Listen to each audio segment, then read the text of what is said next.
Good morning, everyone. My name is Jacob Frey. I'm the mayor of Minneapolis, and I'm standing here with a number of experts in the area of climate resilience, from city staff to community advocates, true experts that have been pushing really for a long time now to see true progress in Minneapolis around climate, and specifically in the form of these franchise agreements. We're here to announce that we have 2 franchise agreements that I am about to sign, that the council has passed, and that our staff and community have worked really diligently on for quite a long time.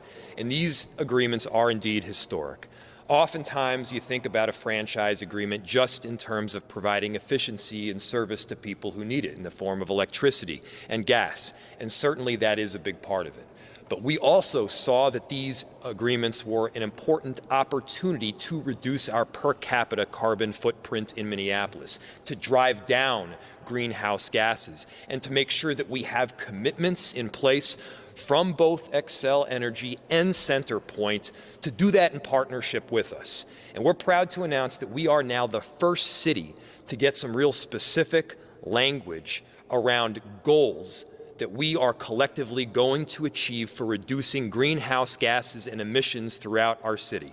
Specifically, Xcel Energy has committed to reducing community-wide emissions from Minneapolis electricity consumption by 93% by 2035. And CenterPoint will reduce weather-normalized greenhouse gas emission from natural gas use by 20 to 30% by 2035. These are important goals that we intend not just to have written down on a piece of paper, but in conjunction with our partners at Xcel and CenterPoint, we intend to hit them. And if we are going to do our part in the city of Minneapolis, and by the way, we need to do our part, because when you have a federal administration that is abandoning virtually every principle behind making our country and this world more resilient, when you have a federal administration that is getting out of Paris climate accords and making sure that basically taking us years, if not decades back, it's incumbent on every single city throughout the country to be doing their part. And I'm proud to say that Minneapolis is, and I would put our work up against virtually any other city in the entire country to reduce our per capita carbon footprint and to drive down greenhouse gases. These are more than just numbers that I mentioned: 93% reduction from Xcel and 20 to 30% reduction from CenterPoint. This represents our commitment to ensuring that we've got a future here on this planet.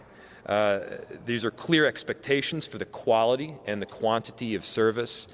These are clear expectations that we have on a range of other opportunities as well: ensuring ADA accessibility even when the road is dug up, ensuring efficiency to make sure that our city departments are working alongside Xcel Energy and CenterPoint when they dig up a main line.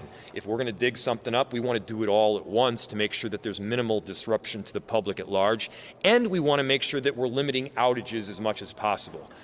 This does that, all around a lens and a framework of equity that we're working through every step of the way. This has really been an all-hands-on deck effort. We obviously could not have gotten here alone, and I want to give my sincere thanks to a whole bunch of people that are here with us right now. I want to thank Councilmember Katie Cashman, who's standing right next to me. I'm about to introduce, who has worked tirelessly along with her staff on making this happen. I want to thank my staff as well in my office, from Ed Jaramillo to our commissioner here, Damone Chaplin, to Megan Hoy, and everybody else who's been working throughout our sustainability office. You all have really done tremendous work. Thank you so much. I want to thank our community advocates who have been there every step of the way, our entire public works team. I want to thank Community Power. I want to thank Unidos. I want to thank all of the people that I haven't mentioned yet, and I apologize for not getting to you. You guys have been incredible. This has truly been an all-hands-on-deck effort, and it's going to make a big difference. Again, traditionally speaking, we look at these franchise agreements as the basic nuts and bolts of operating a city, and it is. We have an obligation to make sure that Minneapolis works better around those basic city services that we provide. These contracts do that. And they set clear goals that we intend to hit around reducing greenhouse gases and per capita carbon output. So not only are we doing right by city residents and service, we're doing right by our environment and the planet, something that I think we're all charged with doing right now. And so with that, I will turn it over to Council Member Katie Cashman. Thank you. Good morning. So my name is Katie Cashman. I use she, her pronouns. I'm the council member representing the 7th Ward, and I also have the honor of chairing the Climate and Infrastructure Committee. So I'm proud to be the author of the 2 ordinances that we passed yesterday, as well as the accompanying memoranda of understanding in the form of resolution with the utilities, CenterPoint and Xcel. So really want to thank Public Works, Health and Sustainability, and the City Attorney's Office, as well as council staff, specifically MJ Carpio from the Ward 7 office, for all the work that they've put in on negotiating these agreements over the course of over a year. This was really an effort that we prioritized as an office because I know that setting up our franchise agreements to be a tool for accountability over our utilities is one of the strongest tools that we have and that we actually need to use. We'll be using these franchise agreements in the form of every permit that the utilities will be pulling for doing work in the city, and we'll also be following the new metrics of accountability in our Clean Energy Partnership, where we meet quarterly between the city, CenterPoint, and Xcel, and all community members are welcome to attend those meetings and also serve on the Energy Vision Advisory Committee, which has openings right now for new members to step up and be part of shaping that work. So together, the franchise agreements and the Memorandum of Understanding for the Clean Energy Partnership contain standard-setting commitments, such as Minneapolis-specific greenhouse gas reduction goals from the utilities. Also, equity expectations in service quality and program delivery in every area of the city, specifically the green zones, right? In North and South Minneapolis, which are lower income neighborhoods that have been underinvested in and underserved. So they also include improvements to information sharing with regards to work that the utilities do in our public streets, our public right-of-way. And these provisions were not included in the last 10-year agreement, which just expired. So it really highlights the importance of negotiating this agreement with a proactive and future-forward lens for the decade ahead. The agreements present us with major opportunities for climate leadership now and going forward, and Minneapolis stands to continue leading the nation in decarbonization and climate resiliency, which is even more important now given the federal administration, which has a drill baby drill approach that we will not be taking here in Minneapolis. I'm really looking forward to continuing to serve on the Clean Energy Partnership and to be holding these utilities accountable for more aggressive local resilience goals, building networked geothermal systems in Minneapolis, and holding ourselves as a city to a greater level of accountability as well.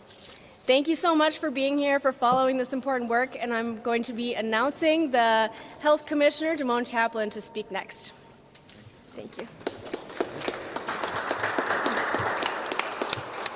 Good morning, good morning, good morning, and thank you, Mayor Frey, Councilwoman Cashman, and the City Council. This is really a short message for me. It's an exciting time. There was a lot of work that went into getting to this point today, and I am truly, truly appreciative of all the work and support that you've given to the Health Department. On behalf of the Minneapolis Health Department and the sustainability team, led by our Deputy Commissioner Patrick Hanlon and Megan Hoy and Luke Hollenkamp, I want to say again thank you. We are looking forward to being able to continue the great work that we've been doing to reduce greenhouse gases in Minneapolis. And so with that, I would simply like to invite Megan Hoy to speak about the impacts of this agreement on the climate work in Minneapolis. Megan Hoy.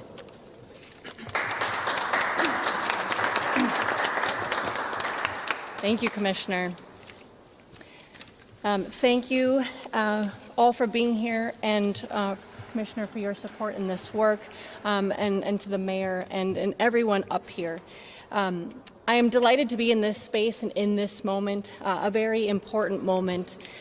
This is an example of hard work from across the city. As already stated, the mayor's office, city council, staff, including the sustainability office, public works, and the city attorney's office. And these agreements will be the result of a healthier and cleaner future for the people of Minneapolis. These improved agreements are a milestone in the action in our climate equity plan, propelling us towards our climate equity goals.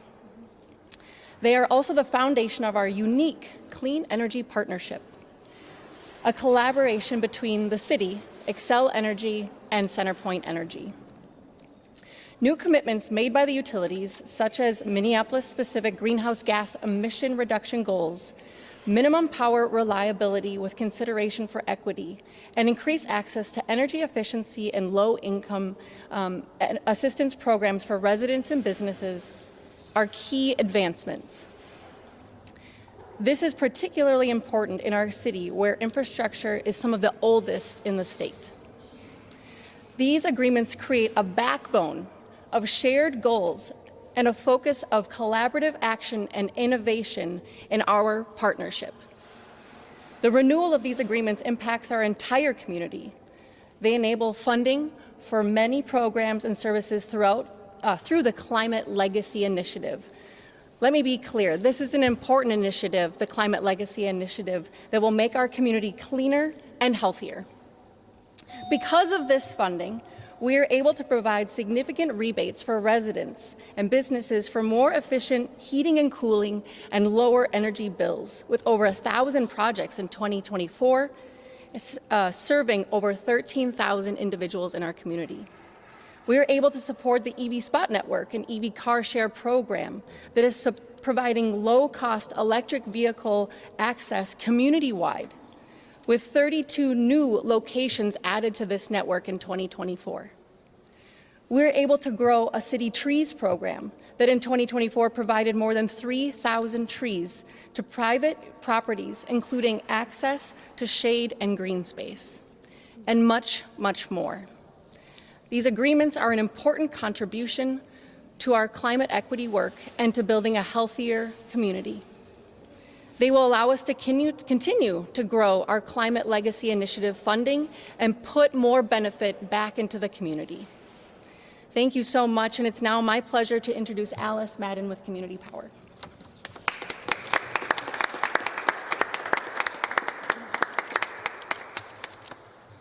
Good morning. My name is Alice Madden. I work with an energy democracy organization rooted in Minneapolis called Community Power. We started in 2013 as the Minneapolis Energy Options Campaign in order to offer and call the question about a public option to serve the utilities here in Minneapolis, an alternative to two monopoly-owned corporations that had persistently increased rates, ignored inequities, and using their substantial lobbying power, delayed or outright blocked climate change action in the city and across their service territory. 10 years ago, this same franchise agreement negotiation was happening, and notably, all time before that had been 20 years. In that negotiation, the city won a shortening of that agreement to 10 years. More steps forward have been taken, and I'm proud to live in a city in which the city has fought so hard to represent its constituents in these negotiations. 10 years ago, these negotiations were more or less a black box. Few people were part of them. And this time, there was a full bench, including outside experts, and multiple opportunities to communicate with community. That is huge. This collaboration, this listening, is precious and essential to meeting our climate goals. It is precious and essential to reaching our equity goals. While we are dismayed with the continued underperformance of the utilities, we are not surprised, and we are really proud of the progress forward that have been made. Thank you so much to Sustainability, Public Works, the Mayor's Office, council members for holding the utilities to account in these agreements. And now back to action. Notably, the utilities bar, the federal government's bar, will always be low, and not only our responsibility, but our total autonomy to measure them not only against their own goals for themselves, but the performance in comparison to other utilities. Not only to the performance in comparison to other utilities, but to our own goals and to science-based measurements of how we need to be moving on climate change. Thank you so much, and I'm pleased to pass it along to Kelly Sanderson of Unidos, Minnesota.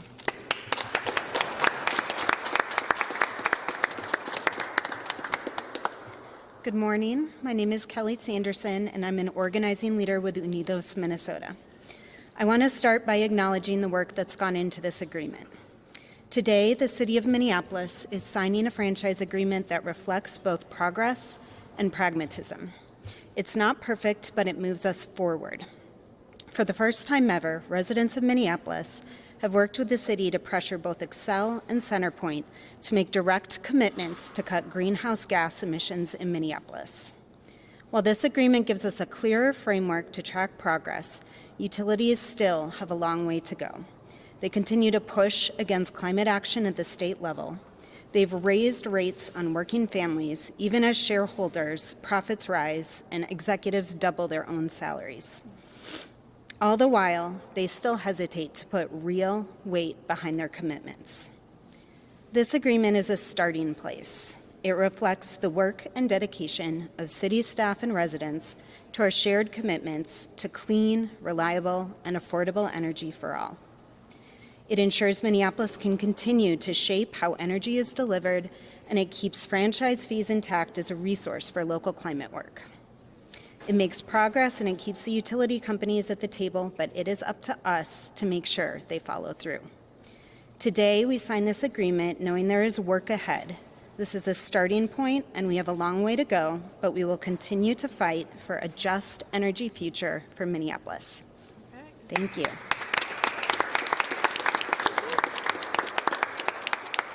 And I'll hand it back to Mayor Frey for questions. Thank you. Actually, we're going to head over here for the signing.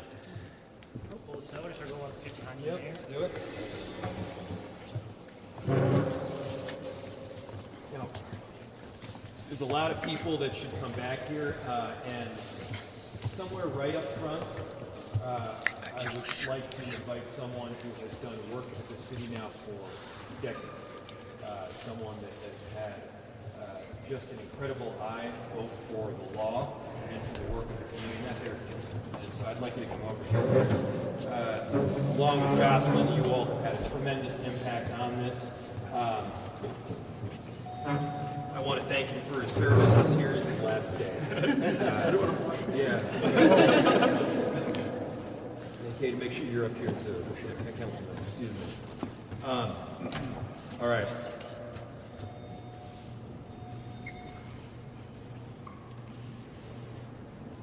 You've got these right here, guys. So this represents a gigantic step forward right now for the city of Minneapolis to meet our climate goals. This is not the end of the game. We got to keep moving because we all recognize how critical this work is. This is not the way that we've done franchise agreements in the past, and truthfully, we need to change. This is part of it. With that,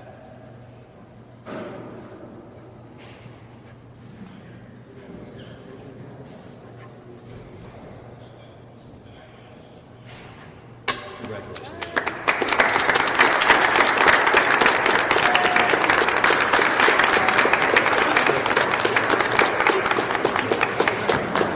Probably a still picture if you want to look this way. 1, 2, 3. Thank you. Cheese. Thanks, everybody.